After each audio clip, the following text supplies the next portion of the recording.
I just wanted to just bring us back to, like, I mean, Pastor made a comment about holidays and how, like, it's holidays a way to get out of burnout. I after working for quite a while, I see the cycle of maybe the Singaporean cycle. We work and then we get tired and then we take a short trip for those of us who can afford it. Or not, we take a short break in Singapore and we go back to work. Yeah, there's something that it isn't very right about it. I feel, or maybe it may not be helpful. I won't say it's not right, but it's not very helpful.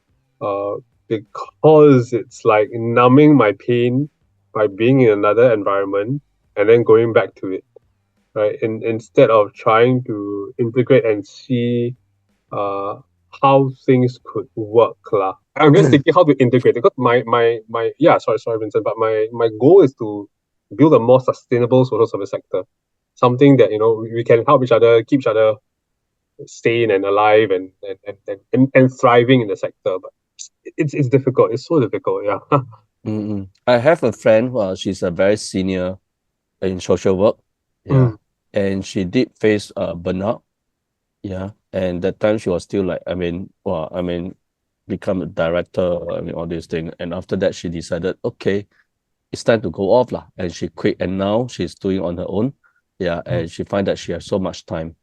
So you said your friend, Vincent, so she left the Social service. Yeah. service, but then she came out and did her own thing. Was it also similar kind of work that she's doing, helping Yes, people? similar kind of work. Okay. Yeah. She set So out her own social enterprise.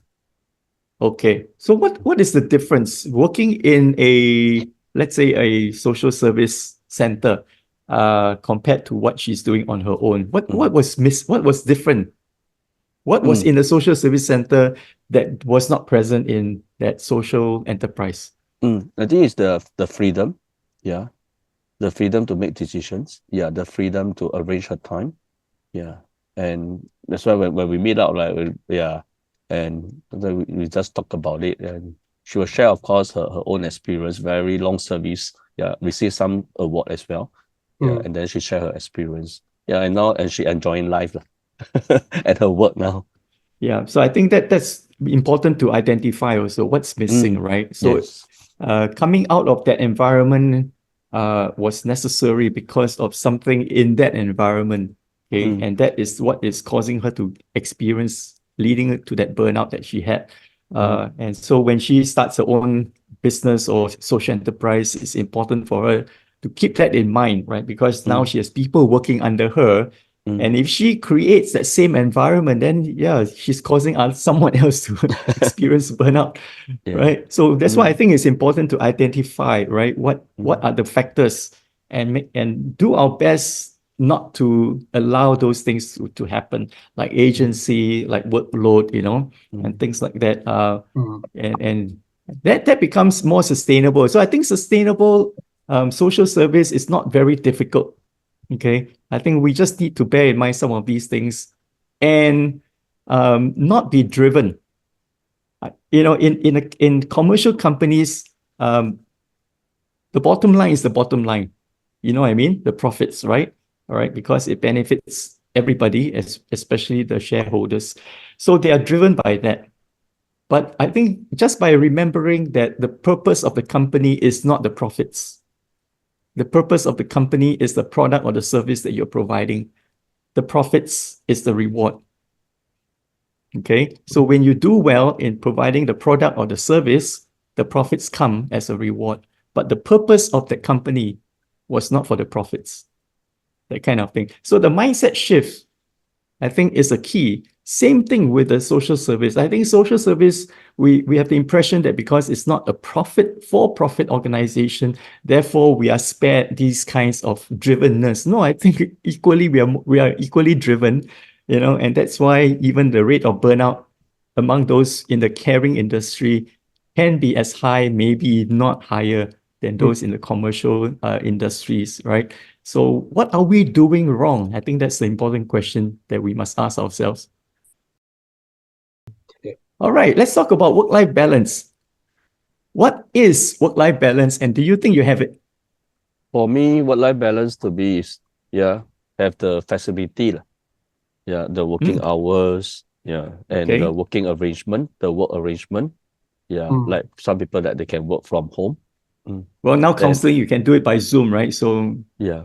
Mm, it's a kind of almost by default flexible working arrangement, which came out in the papers, I think, recently or today, right? You know, that it is almost kind of mandated that companies, employers must take the requests of their employees for flexible work arrangement seriously. Wow, I don't really know what that means.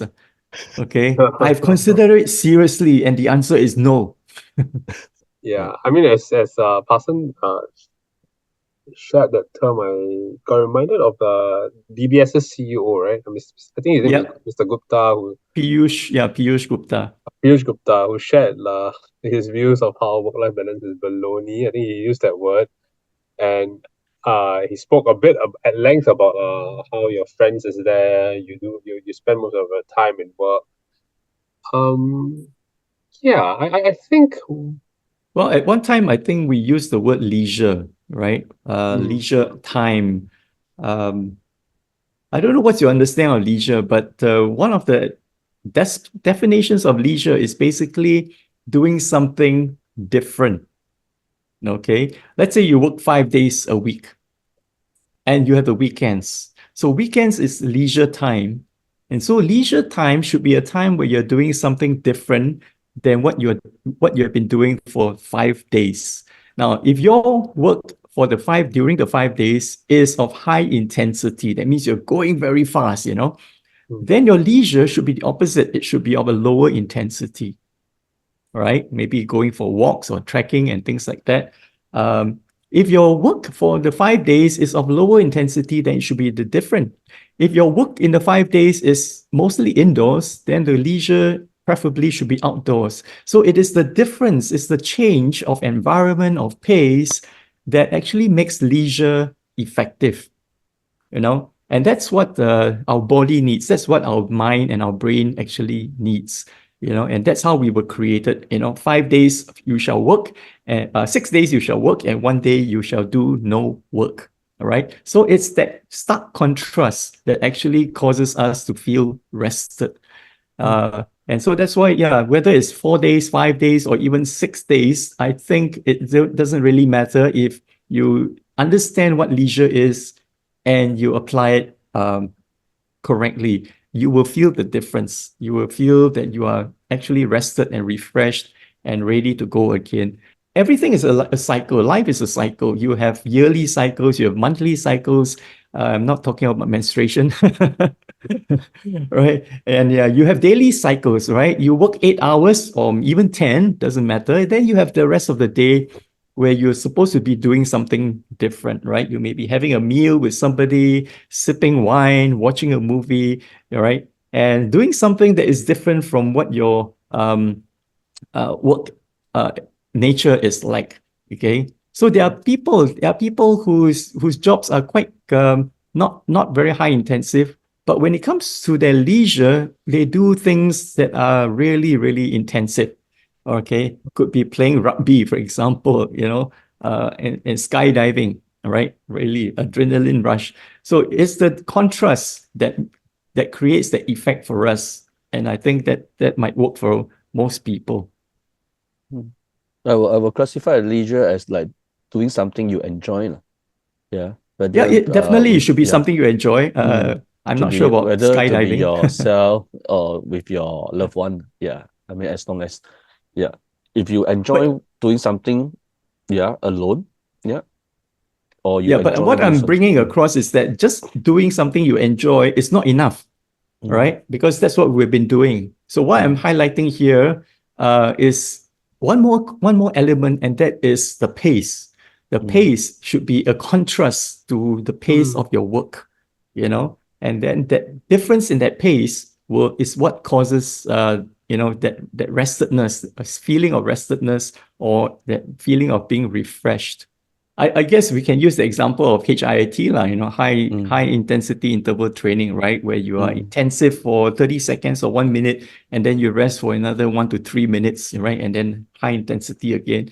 So, studies have found that is actually doing even 20 minutes of HIIT all right, the right way, has the same health benefits and endurance building, stamina building, strength building as going for 5 kilometer or 10 kilometer run. You see, so I think it's finding out what is the effectiveness, what works, and then doing it. So a lot of us, when we listen to the word leisure, it means, noir. All right. So that's not what it means. Leisure does not mean noir. All right. Leisure means doing something different so that the outcome of it is that you feel refreshed, recharged, and rested. Working out, you might say, but working out doesn't make me feel rested. Well, you ask your friend, he makes him feel rested. It makes him feel ready to go again for the next time. Work-life balance, another aspect I've come to understand is maybe it could be an issue of boundaries, right? Not being able to say no. All right. For example, if you receive a text from your colleagues or your boss at 9 p.m., will you answer it? Okay. Are you able to say, no, I'm not going to answer it. I'm not even going to read it, for example. Okay. So I think could be one possible issue, that we are not able to create our boundaries and maintain them. I know it comes at a price. I have a friend, I just spoken to him. He says that, I'm in the IT, and in the whole 20 years of my career in IT, I only worked overtime. It can be counted in one hand. All right. Wow. And I leave the office sharp at 6 o'clock, and I'm home by 7 to have dinner with my family. And it says, as a result, I'm not, promoted like all my friends and my peers are, right? But I'm still, making good money and living a comfortable life providing well for my family. And that's good enough. That's good enough, So he has made a choice. So I think it's a matter of choice rather than no choice. All right. And whether you are able to put up your boundaries, establish your boundaries, and hold on to it. Of course, IT, sometimes you have to work overtime. So he understands that. So he says, yeah, when I really have to, when it's really crunch time, when it's really urgent and I'm needed, no one else can do it. Yep, I do it. So that's why he says in the 20 years, not more than 5 times he has worked overtime. Yeah. I think that's a really good example of making a decision like on the individual level. I feel that as an employee, sometimes we think that we have zero power, right? I'm not soft talking, I'm not representing my organization, but generally, as I speak to friends, that we do not have that negotiating power. And sometimes our negotiating power is something that needs to be explored. We need to put it to our bosses that we have certain boundaries that we will not cross. And I mean, this is also where a bit of courage and also skill. I would say it's also a skill to speak in a corporate fashion that is professional and convincing on certain values that can't be crossed, certain boundaries that can't be crossed in work. But sometimes I would say it becomes a invitation to courage. So a good my friend's father, actually, he gave up a really big regional manager role because he had 3 children, and his boss explicitly told him that if you were to take up this role, I'm going to put you up for promotion. I gotta have more hours in the office for you. And the boss knows that my friend's father is a family friend. So I and so my friend's father was sharing, giving a sharing, and he said that he just left the job. He left the job with nothing. Thank God he had savings, but he left the job and he went to find somewhere else that prioritized his values, right? Acted like an employer that wanted to care for him. And things worked well. He didn't have to take any pay cut or whatnot, right? Things worked well. Yeah. But it takes a lot of courage to do that. Yeah, I must say it was quite scary. He said it was quite scary also because he had like 4 mouths to feed back at home. Yeah. One more thing I thought about work-life balance is, I compare work-life balance with our own health, right? I think for most people, we are most of the time in relatively good health. I mean, we're not sick every day, right? So maybe we're sick once a month, All right, that I think that is pretty bad already. But even sometimes, we go 3 months without falling sick. So we are kind of in good health most of the time. And we are in good health because our body is functioning well, our metabolism is working, and the diet that we are taking is good. They're all in balance. But once in a while, when we eat the wrong thing, all right, and maybe our body has been invaded by certain bacteria or virus, and so that's where things become unbalanced. And so we fall sick or we feel unwell.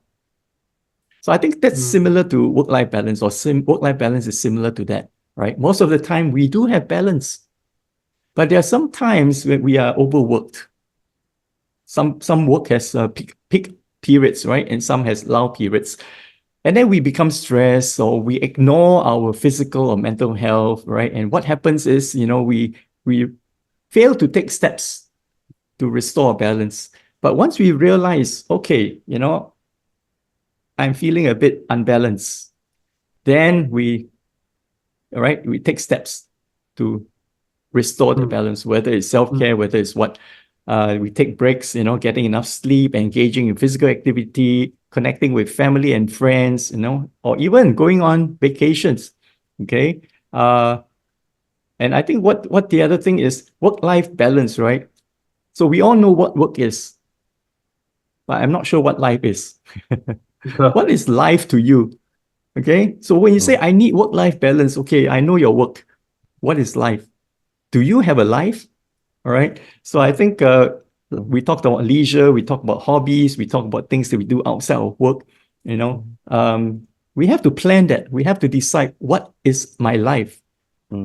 Take away work. What does my life look like? All right. And if you don't have that, then there's nothing to talk about. You will never have work-life balance because you don't have a life. So step number 1, get a life. You already have a work. Now get a life. Then we can talk about work-life balance. I mean, just something come to my mind. I mean, when you say that, yeah. I mean, if let's say we have 24 hours, right? Every one of us have. Okay. Minus off our sleeping time, minus off our work time. I mean, how many hours did we still left with? Yeah. I mean, how are you spending all these hours? Yeah. Be it spending with your family, be it spending with yourself.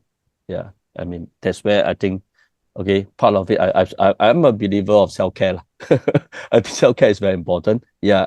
I spend time with my wife. After that, also we spend time. Okay, we have our we time and we have our me time as well.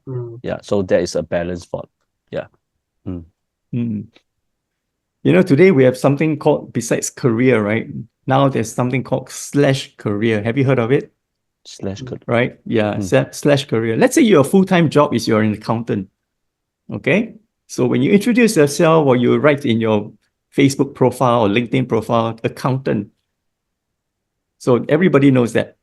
But today there's something called /career. That means while 9 to 5, I'm an accountant. All right. After 5 o'clock, I may be a biologist or I may be a botanist. All right. Not as a professional, maybe, but that's kind of my hobby. But because I like this hobby so much, I've done a lot of study, I've done a lot of take up some courses, and I'm actually quite good at it. All right. Or he may be even a graphic designer. So accountant by day, graphic designer by night. Okay. Accountant by day, fiction writer by night. So that's called a /career. So some people have even 2 slashes: accountant, fiction writer, and whatever, something else. So you can read about it, right? So I think that's what it calls work-life balance, that you have something to look forward to after work, right? So when we just focus on self-care, it's like, okay, after work, what do? I go to the pub, I go to the spa, I go watch a movie and things like that. It doesn't sound like a life, right? So if you take away the work, what have you got left? You mean every day watch movie, every day read books, every day, sing song, right? So I think we need to focus on that life part and think hard. What is my life outside of work? If I don't have that, then I don't have work-life balance. And I've got nothing to look forward to either after work or when my work is done.